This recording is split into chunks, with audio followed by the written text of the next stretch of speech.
தேர்தல் நிக்கும் போது கமலஹாசன் கட்சி ஆரம்பிச்சிட்டாரே அப்படின்னாங்க. நான் அப்பையும் சொன்னேன், கமலஹாசன் அரசியல் செய்வதற்கான எந்த தேவையும் அவர் கிடையாது. பணம் இருக்கு, புகழ் இருக்கு, எல்லாமே இருக்கு. அதனால அவருடைய அரசியல் எடுபடாது என்று சொன்னாங்க. அவர் ஏன் அரசியல் கட்சி ஆரம்பிச்சாருன்னு சொல்லி கமலஹாசனுக்கு தெரியாது. மக்கள் நீதி மையத்துல ஏன் நாம போய் சேர்ந்தோம்னு சொல்லி அந்த கட்சியினுடைய பொறுப்பாளர்கள், உறுப்பினர்கள் யாருக்கும் தெரியாது. அதே மாதிரியான நிலைமை நம்ம புரட்சி தளபதி, இளைய தளபதி விஜய் அவர்களுக்கு வரணும்.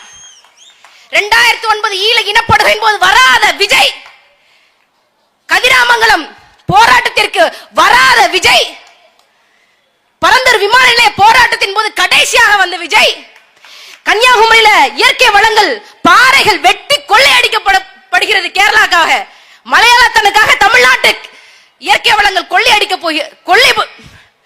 கொள்ளையடிக்கப்பட்டுக் கொண்டிருக்கிறது. அதற்கு வராத விஜய், இங்க இருக்கக்கூடிய ONGC போராட்டத்துக்கு வராத விஜய், நீட் தேர்வுக்கு வராத விஜய், இப்ப என்ன கிழிக்க போறீங்க? என்ன கிழிக்க போறீங்க? ஒன்னே ஒண்ணுதான். இது திரை பிம்பம், மாய பிம்பம். இந்த மாய பிம்பத்தை உடைச்சி, ஆனா டயலாக மட்டும் மறந்துடாதீங்கன்னே. என்ன டயலாக்?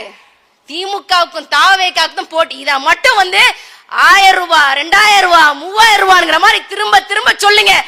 கமலஹாசனுக்கு இந்த தமிழ்நாட்டு மக்கள் எந்த விதமான அரசியல் தோல்வியை கொடுத்தார்களோ அதே தோல்வியை உங்களுக்கும் கொடுப்பார்கள்.